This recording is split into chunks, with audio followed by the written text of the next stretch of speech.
So that'd be good. Let's talk about your match now. I don't know about you and Rob, but yeah, I don't know about you and Rob, but we have been waiting for this match for a long time, and finally it is happening. Yeah. So I've always said that I feel like it's inevitable. Rob and I have had so much bad blood between us, genuine bad blood. We've had a lot of heat, and we've had attempts at making matches happen, and it didn't come about for a number of different reasons each time. And we both just shelved it. We both it was to the point where neither of us were interested in talking to each other. Neither of us were interested in anything to do with each other. I said, look, I don't even want to be in the same room as the dude. But I also said, I feel it'll be inevitable someday. I thought it would happen in the WAL, but here it is, King of the Table 3. They got permission from WAL. They contacted WAL and said, would it be okay if we match these two? And WAL said, yep, no worries, go for it. So here we are. It'll finally happen. There's so much interesting factors here, like you said. I think a lot of people are waiting to see what happens, because the exchange of words between the two of us in respect to where we lie relative to each other has been pretty heated, to say anything about it. I think the pressure's all on Rob because he's the one saying that he thinks he can beat me with ease. I don't think I can beat him with ease. I expect he and I to be here, and I expect to be better than him and get a win. Rob thinks he's up here. He thinks I'm down here somewhere. So it'll backfire on him if he doesn't prepare properly. If he needs to take this match seriously. If he doesn't, he'll look silly.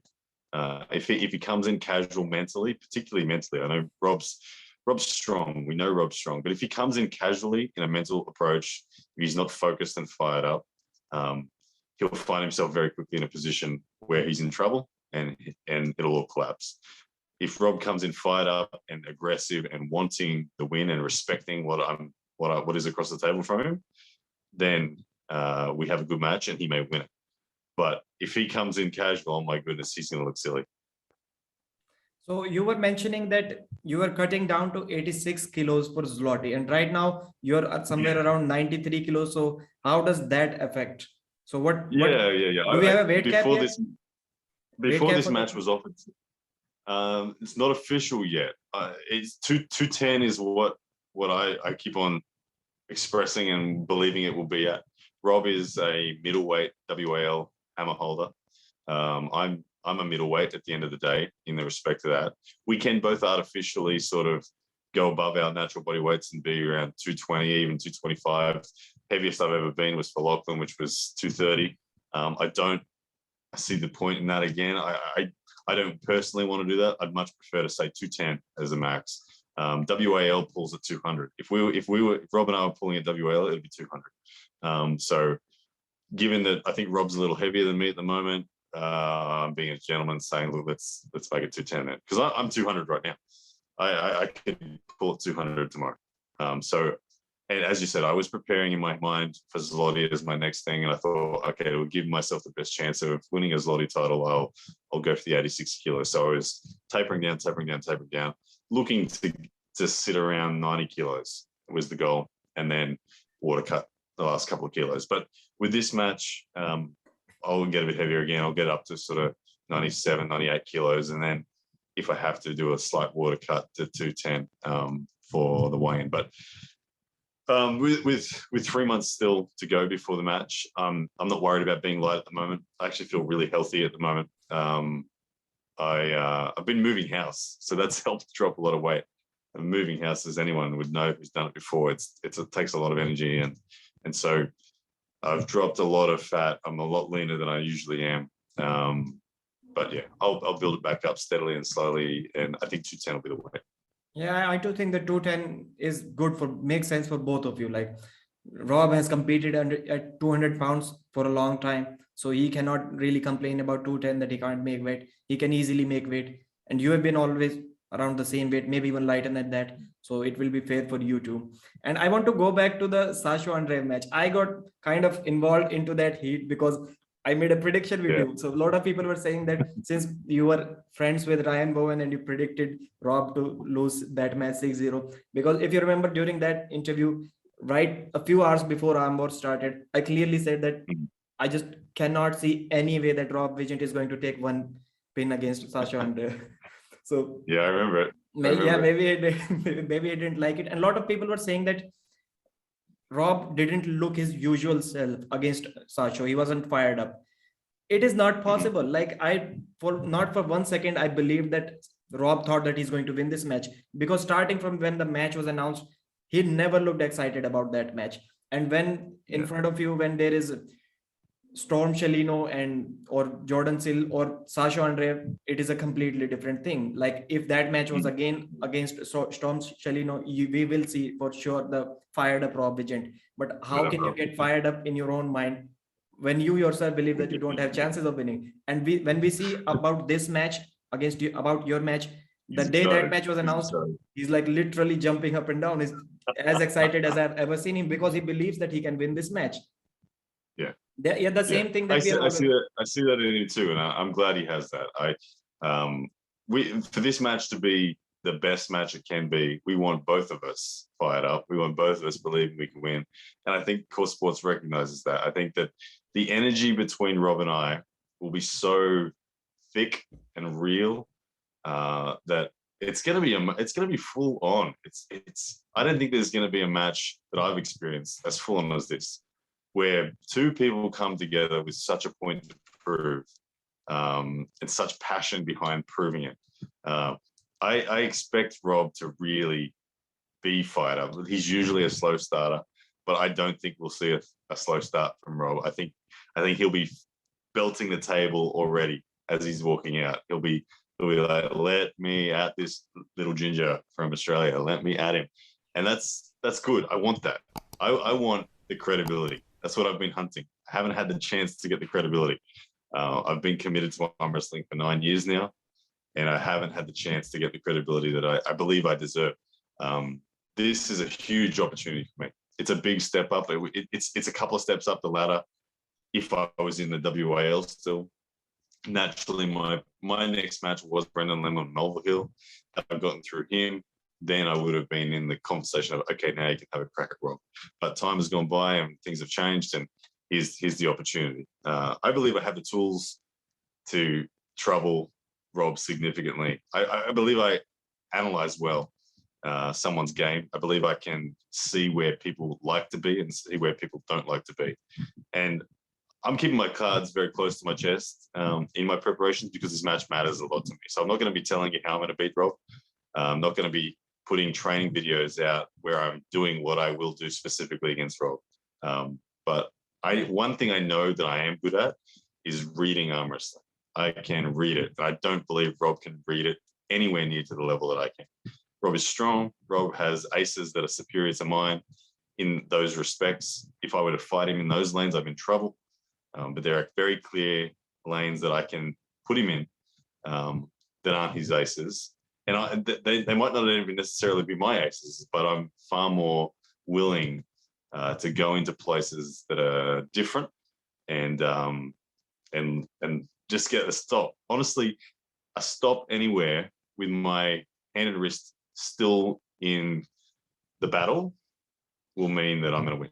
If it stops anywhere and my hand and wrist is still intact, I will win. I will not lose if the match stops. He needs to pin me. He needs to pin me in either one surge, or in that first surge really take me out of control, and then he can get me on the second or third. If this match stops and my wrist is still in a position where I have access to all the tools available to me, then he will flounder from there. I believe that you have a better endurance than Rob, but for that endurance to work, you will have to be like really closed in the strength gap. Like strength gap, if that is big, I'm not sure endurance is going to play any part. That's it. I gotta survive. I gotta survive that opening exchange of horsepower. And that is the thing that is very clear to me as well. And one thing that I think, and I'm happy for you, that should be in your favor is king of the table rules, because you have mentioned in the past that you had some trouble. You had some trouble slipping against John Brzenk, And RVJ is same. Oh, yeah. RVJ doesn't really let you slip very easily. And now you don't have to I slip. agree. I agree. Now I don't have to expend any energy getting to the strap at all. I just say, strap us up, Bill. Strap us up. It goes there. And yeah, that's a big advantage. And I hope Rob knows that. Right. I hope Rob knows that now it's the ball's in my court in that respect. And it is. I agree. It's 100% an advantage. And I am a better strap puller than Rob.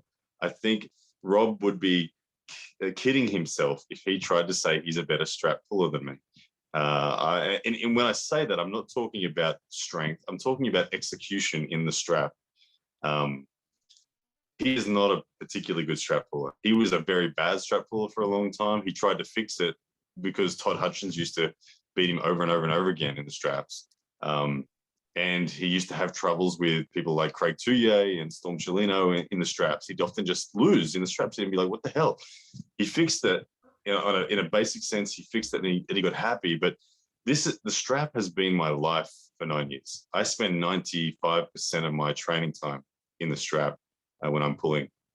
And the wizardry or the dark arts, whatever way you want to see it, matters. And if you don't know that those things exist, which for someone like Rob, he doesn't.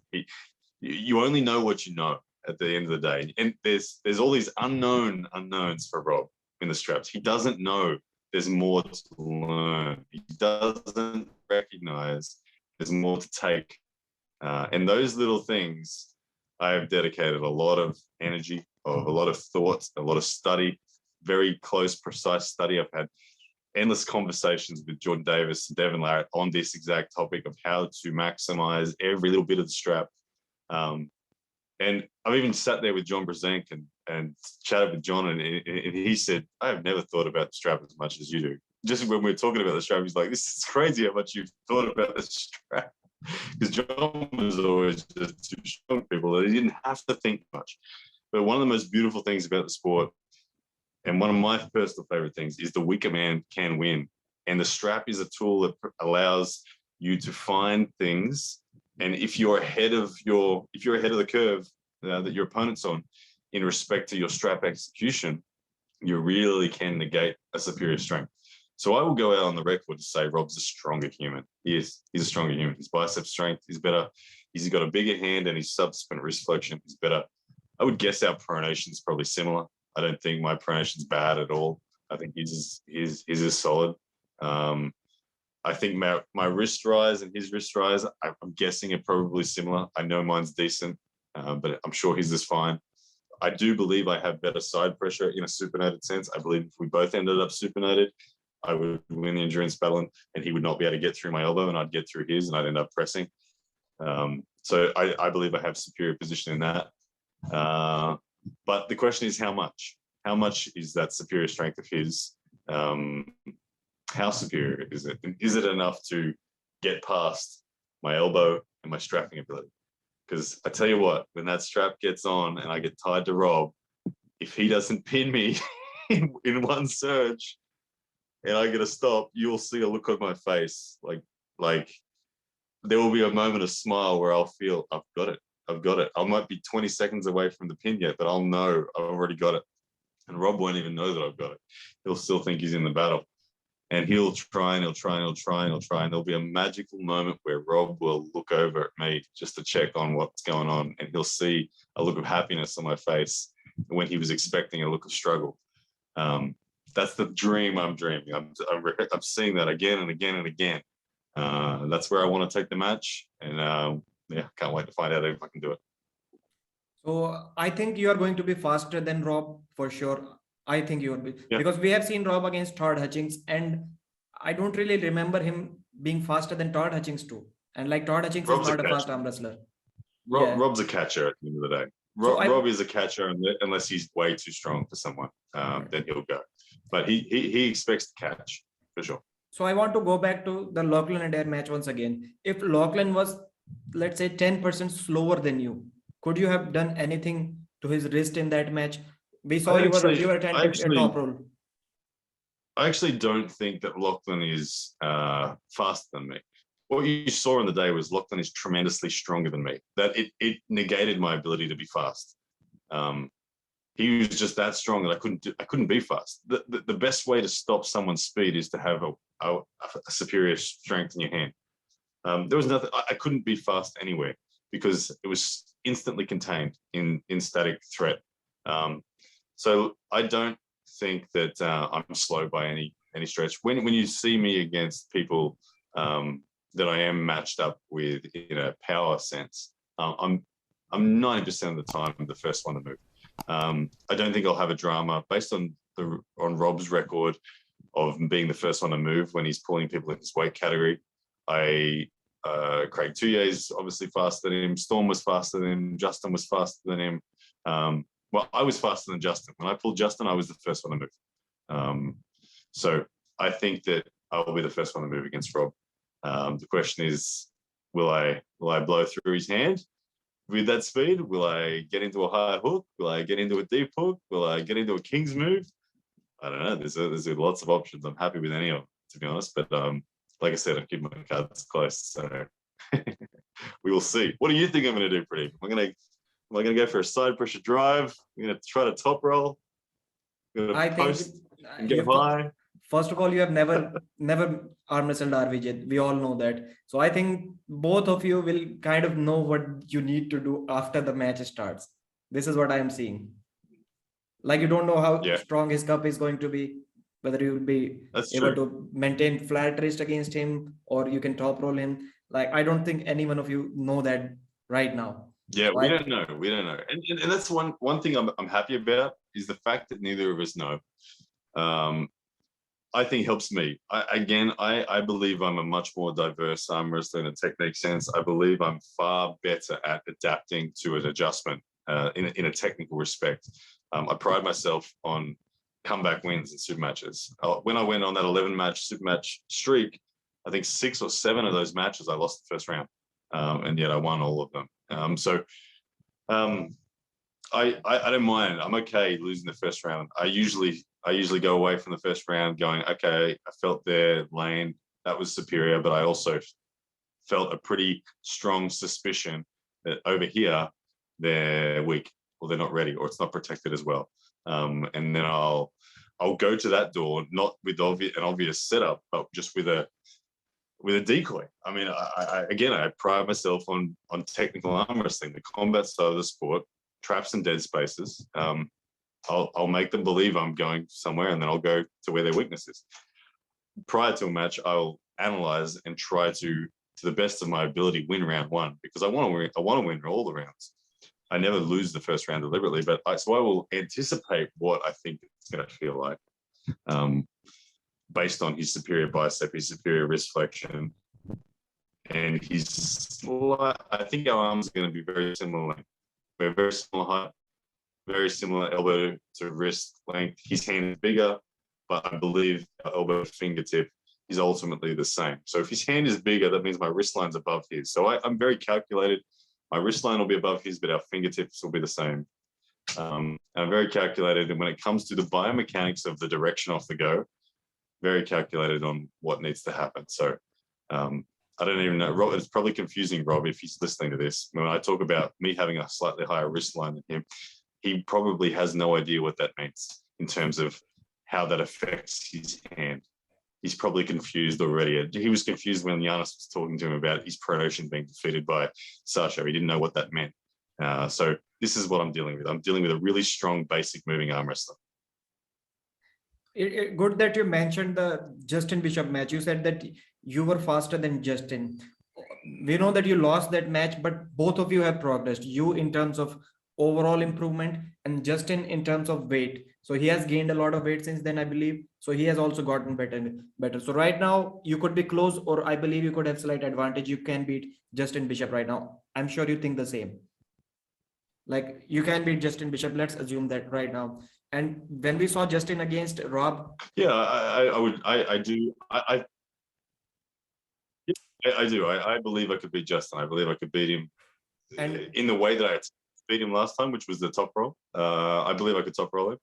I believe I had last time I took his wrist, but he had superior side. I don't think I had that problem anymore. If I took Justin's wrist now, he would not pull through me.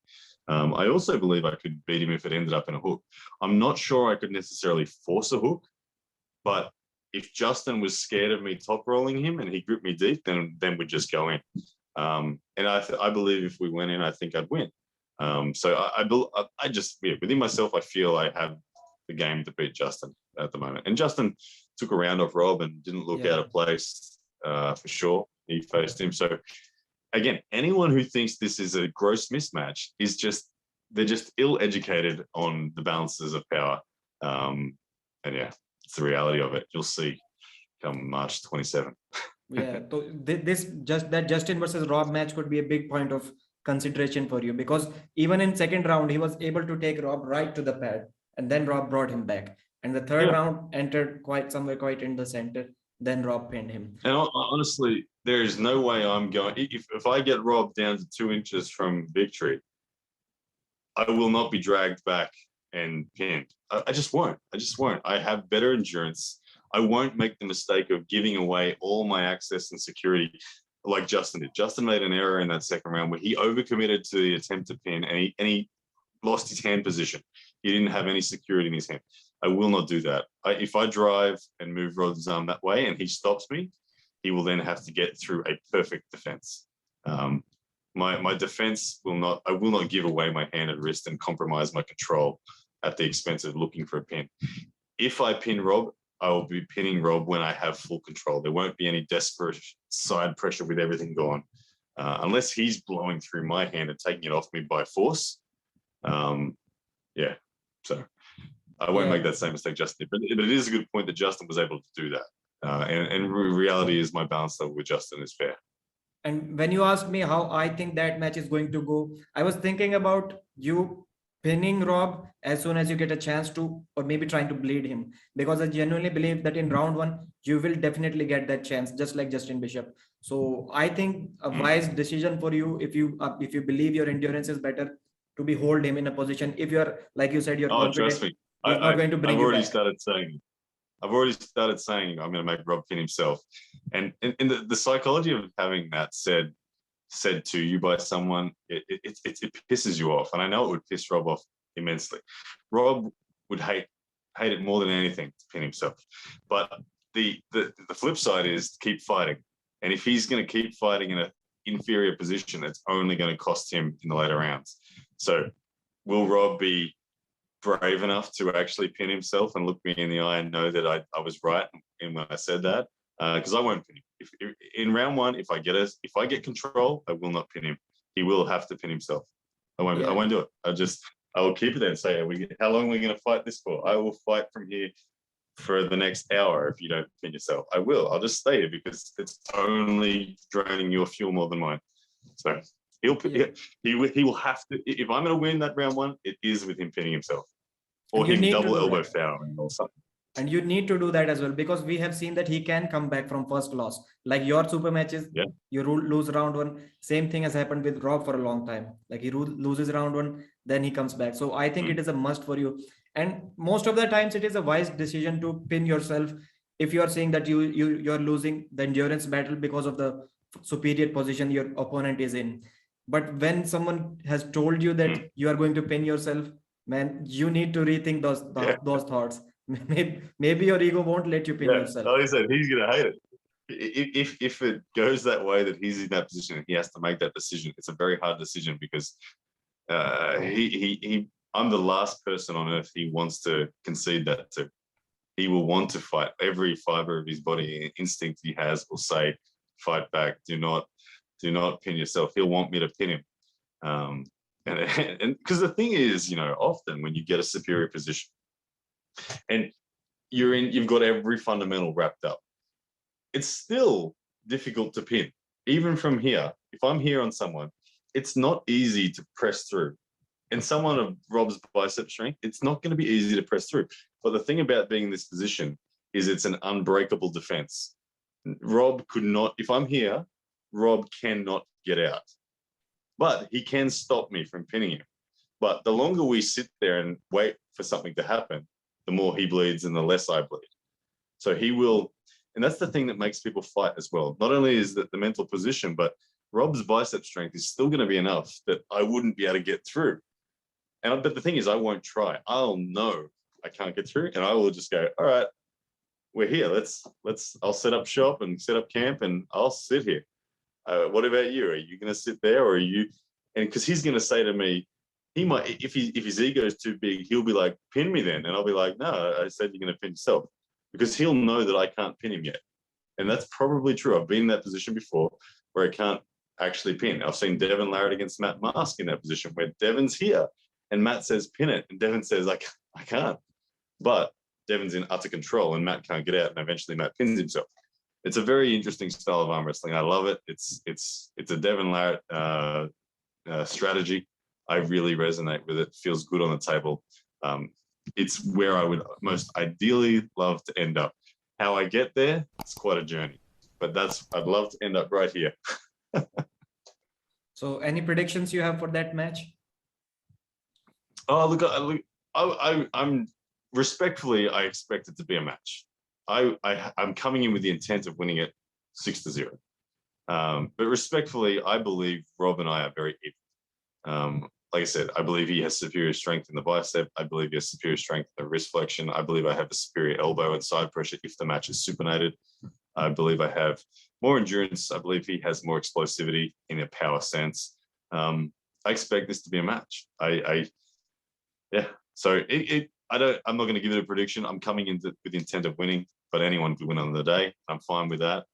I just want my opportunity, and I'll give it everything I got. So I'll tell you my prediction about that match. About a month ago, I openly said that if that match happens a year from now, towards the end of 2022, I have Ryan Bowen winning in that match. Why? Because I cited my reasons. Rob is not really pursuing arm wrestling as professionally as he should, and Ryan's trajectory is upwards because he takes it like really professional manner. Yeah. And just because I'm your friend, I'm not going to say you are going to win this match. I'll give my honest opinion. And so how I see this match going is, yeah, I think that there is a strength gap between you two. I think that. And for that reason, I'm going to say that this match for you maybe is happening about 4, 5, or maybe 6 months too early. I would say that Rob is going to win that match 4-2 with you taking the first 2 rounds. And the only way you can reverse it is by, like you said, not pinning him. If you are able to bleed him enough in the first couple of rounds, then you may have a chance to win. But I think more than endurance, you are going to win the first 2 rounds of speed. This is what I believe. Man, if Rob can come back from 2-0 down, then I'll be impressed, because Rob will be in a very dark place mentally at 2-0 down. He might have the physicality to do it, but that's a very pressure situation, to be down 2-0 in Rob's shoes. He doesn't want to be. I'm actually okay being down 2-0. Me down 2-0, I'm still like, no, it's coming. It's coming. It's coming. I can feel it. It's coming. Here it is. It's about to happen. If I've identified the lane, and the lane is there, but he's just too strong in round 1, round 2, I will be feeling that lane's gassing, getting weaker and weaker, and I'll be like, here it comes, there it is. Once one stop happens in a genuine position, I'll take every round from there. So I don't mind a 4-2 result, but I see it the other way around. I see Rob's power being more dangerous early. I'm not worried about his power at the end. I'm worried about his power early. Right. So I would say that people would assume from some things that Rob and I have said about each other that I desperately want you to win. Not the case like that. Of course, I may have some, like, I may want you to win just a little bit, but I won't be mad at all if Rob Agent takes this win. So I hope it is a good match. And should I say I hope you win? Because I've made my prediction. Like, I'm really confused. You say whatever you want, Pradeep. You could say it. It's all right. Yeah. One thing I would pat myself on my back for one reason is that I'm genuinely able to separate my emotions from my arm wrestling discussions and predictions. Like, I'm never confused, not even for once. I never confuse my emotions with my, like, I'm going to say something about Michael Todd and he kind of goes after me for saying these things. I genuinely believe that Michael Todd is not at all able to separate his emotions from his arm wrestling predictions. like we have heard him say things like, even yesterday he said that Corey West could be a favorite against Alex Cordecha. we have seen Michael Todd say things like that. Yeah, okay. And these are total emotions. These are total emotions.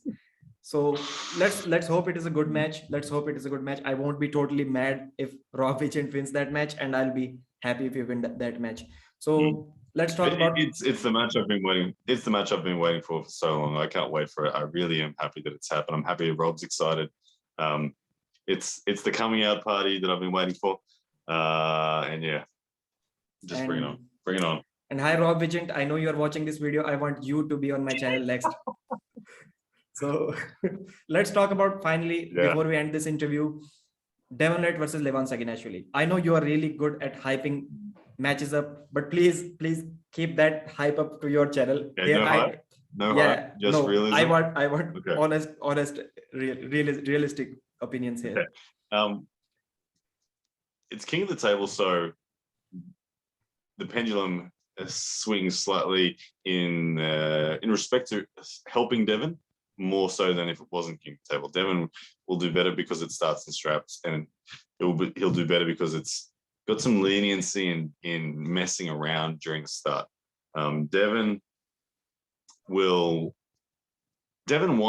I see Devon trying to bait Levan to get even bigger and bigger. I think Devon wants to make it about endurance.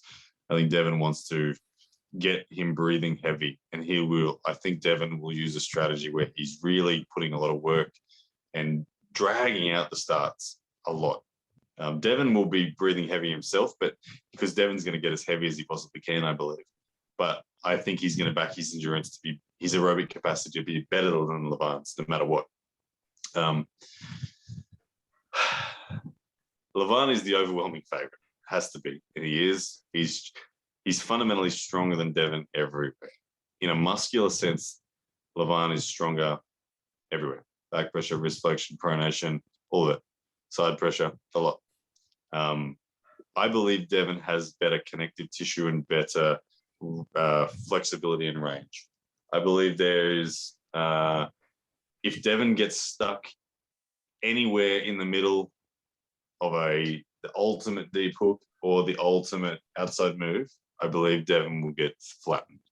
I think the only lanes that Devon can get genuine ability to win will be if he so deeply coils, so deeply. If Devon is like this, Levan will be over-rotated in a hook, and he won't be able to use his power. His power will only be able to lift up, and he won't be able to actually use his power to drive for the pin.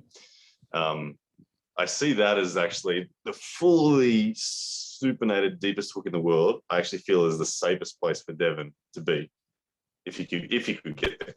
I think it's safer than the Kings. The Kings move, I think Levan would just drag it over and just push it down, like whatever.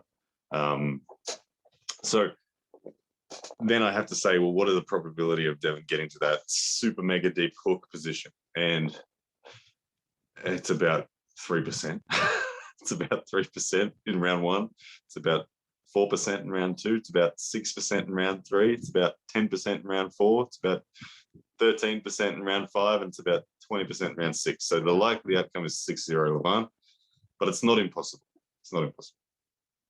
Yeah, I do think that you can pin the Kingsmove if you're strong enough, just like that. Even if your wrist is slightly back like this, but your pronation is kind of intact, you can still pin the Kingsmove. But I'm not sure if anyone can do that 4 times. It is like really hard to pin a Kingsmove like that 4 times without coming up with a press. So I think if it goes to Kingsmove every round, even though we know that how strong Levan is, he may have to come forward with his shoulder, but I can see him doing that. And maybe I don't think in the first couple of rounds, Devon will be able to even access his Kingsmove. Levan will be just so strong that I don't think Devon is going to have any pronation in the first 2 rounds. And everyone is talking about Devon bleeding him up in the setup. I don't really think that is going to happen, because Levan's hand is like much bigger, much thicker, and much stronger than Devon's. I'm not sure if you can bleed out a hand like that. Well, the way Devon will attempt to bleed out is not, Devon won't keep his elbow on the pad. Devon will lift his elbow. He'll do this, and he'll be very obviously in an illegal position. But the intelligent thing for Levan to do is ignore all of it. Just limp-wristed, just whatever. Sablenkov did that to Devon Yeah, too. When Devon tried to do stuff, Sablenkov just nothing. Didn't give him anything back. That's the best way to counter Devon's antics. But will Levan do that? We don't know. We'll have to wait and see. Devon is good at baiting people to fight just a little bit and a little bit more and a little bit more and a little bit more. And that's what he'll need. But I agree. If they're starting center and their elbows down, then it's Devon that's going to be gassing, not Levan. Yes, that is what I'm also thinking. I won't be surprised at all if in that match Devon gasses out first before Levan does. Because if Devon tries that what he did with John Brzenk, I don't think it is going to work at all. Because that is a hand that is bigger than you and also stronger than you. I don't think you can bleed such a hand. So I think the only way Devon can do anything is hoping somewhere that Kingsmove stops. Somewhere it starts stopping by round 4th. If it stops, Devon can. If it stops in the first couple of rounds, Levan would still be able to press through. This is what I believe. So I think that move needs to stop by round 2. If it starts stopping by round 4, Levan will still, because a couple of times Levan can pin him without his shoulder. This is what I think. And man, I just honestly, I cannot see Devon winning any round in that match. This is my honest opinion. I agree that the Kingsmove, and for me, I see the ultra deep hook as the 2 options. I don't know which one Devon's going to choose. I see them both as possible, but they're both, for either of them to work, he needs to invest a lot of energy into them in the early rounds, because he can't chop and change between the 2. He needs to put work and fatigue. Right. So I don't know which one he's going to go with. I don't know. There'll be. Yeah. I'm not considering the hook option, because if it was an option to beat Levan, Dave Chaffee would have went there for sure in round 4, because Levan offered him a hook and Dave Chaffee didn't want to do anything with it in round 4. What Devon has that Dave Chaffee doesn't is a very long arm.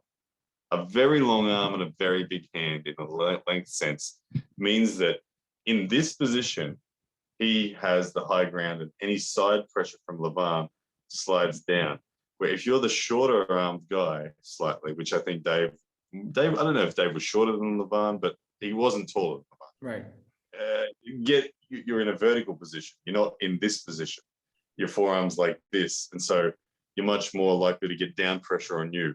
Where Devon's high hook is all about being taller and creating this wedge of the forearm. So if Devon shoots forward and gets in, he's got this wedge to work with that Dave doesn't have. So biomechanically, it's an option. But still, Devon may break himself going for that option. That's the thing. If Devon truly commits to that, the power that Levan possesses, he may just literally break Devon. Devon's body may break. His arm may break. His elbow may blow apart trying to stop Levan in a hook. That's one way to go out. I mean, Devon would do it. Devon's the kind of guy that'd be okay with it. Trying, he would put his body on the line, I'm sure. But I don't know. Kingsmove. To me, it's a far more glorious victory, the hook, than the Kingsmove. But I know victory's victory in the eyes of Devon in particular. He'll just take the one that he believes is ultimately got the best chance. But I personally hope it's the hook. I personally hope we see Devon coming straight at Devon. I mean, at Levan. I hope we see a 320-pound Devon, and he comes straight at Levan and tries to hook him. Yeah, for me, it is something like that. You have a dream, you want it to come true, but at the same time, you know it is not going to happen. Very unrealistic. Like I want Devon to win really bad. That was me with the John Brzenk match. That was me with the John Brzenk match. Right. I desperately wanted the dream to come true. I knew it wasn't, but I was like, come on, please. Ryan, I don't know what happened during that match. I had $100 on Devon winning that match 6-0, 4-0, whatever. And I was 100% sure about that. But when round 1 started, John almost took him to the pad. I kind of wanted John to get that pin, even though I knew I'm going to lose money, but I still wanted that pin to happen. Yeah. I still can't figure out why. So I want Devon to win that match, but I don't think it's happening.